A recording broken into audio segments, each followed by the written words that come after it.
Former UN Ambassador Nikki Haley is with us. Ambassador, good to talk to you. Good to have you back.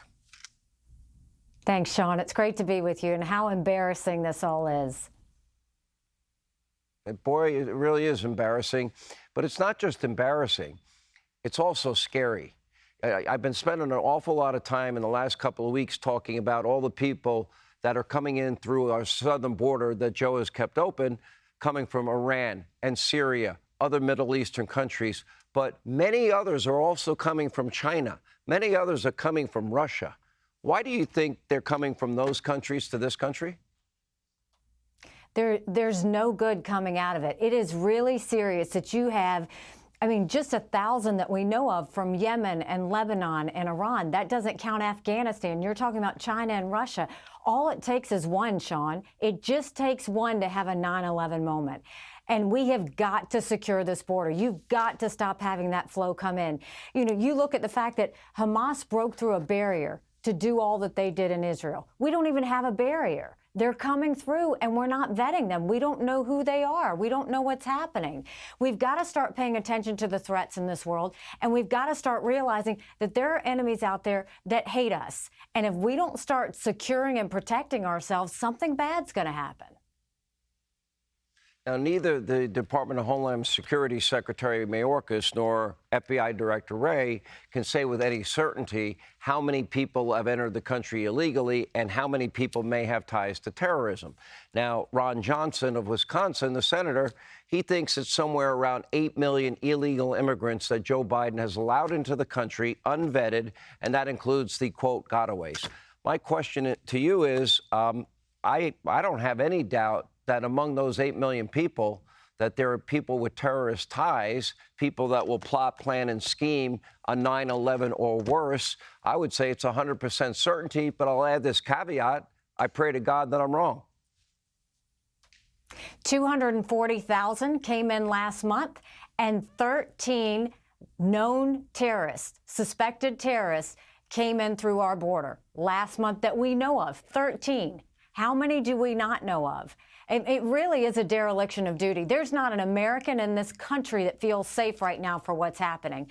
We've got to put an end to it. And it's not that hard. Defund sanctuary cities.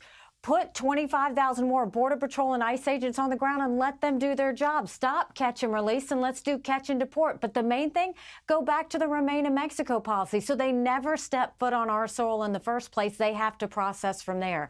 We have to do it. Our schools can't continue to take this. Our hospitals can't continue to take this. We can't continue to have the crime, and we can't afford to put Americans at risk. And that's what Joe Biden's doing every day. He's putting America at risk. And a president has one job, and that's to keep their people safe, and he has not done that. Let me ask you this, and you're in a pretty unique position to answer this, and we talked about this the last time you were on the program, and that has to do with these globalist organizations. For example, tell me if I'm wrong that the United Nations, of which we pay billions of taxpayer dollars every year to fund it, has been historically anti-American and anti-Semitic. Is that a true statement? That's a true statement. Okay. My question is, why are we funding it? Why do we bother to participate? Then we can go to the WHO, another globalist organization. Did they not cover up for what they knew about China and their role with the COVID-19 virus? Is that true? That is true, and they're bought and paid for by the Chinese, and that played out in real time. Okay. Then we have the WEF, the World Economic Forum. It seems that the World Economic Forum is about taking American money and redistributing our money around the world when we have, what, $36 trillion in debt. Is that an accurate statement? That's an accurate statement, and I'll add to that, we gave $50 billion to countries, to foreign aid to countries, and we're giving it to countries that hate America. I mean, we have to stop giving money to countries that hate America. And yes, the World Economic Forum is full of them. Okay, next question. So Donald Trump got us out of the Paris Climate Accords. We paid the bulk of money for it. Joe Biden brought us back into it.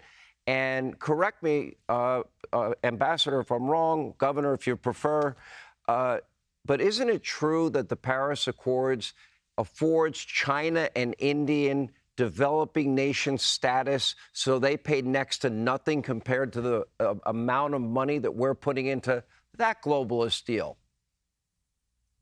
Well, that's what's happening at the United Nations. So they are considered, China is considered a developing country at the United Nations, which we said was absolutely ridiculous because they obviously are not a developing country.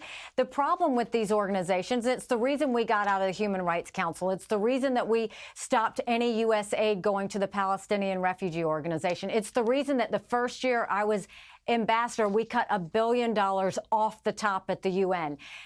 All of these organizations, the World Health Organization, we shouldn't be a part of it. We should get out of it, and we should stay out of it. This all started when we helped China get into the World Trade Organization. We saw that as well. Bottom line is we need to be developing relationships with our friends, India, Japan, South Korea. You know, we need to start focusing on the Philippines. Let's build up our relationship with Arab countries in a way that we can go and defeat Iran. Those are the things that's better effective time than to go and sit there and pay too much attention to these organizations where all they do is talk about issues over and over again, and they never do anything. And by the way, Iran now, where if a woman does not cover her head, could be murdered and get the death penalty, or if you're discovered to be gay or lesbian, they're gonna kill you in Iran and give you the death penalty. They're now the head of the UN Human Rights Commission. That's not even a bad joke. Yes, that is how corrupt that organization is. So my final lead-up question is this: should America once and for all cut ties with all of these globalist organizations? And if you ever became president, would you do that? If I become president, we will get out of the Human Rights Council. We would certainly not get back into the Paris Climate Agreement. Would we get out of the UN? We would get out of the World Health Organization. The UN, the only thing is we would defund the UN as much as possible. The only reason, Sean, you don't get out of the UN is we're one country of 5 that has a veto. And the number of things we were able to stop China, Russia, and Iran from doing with that veto matters.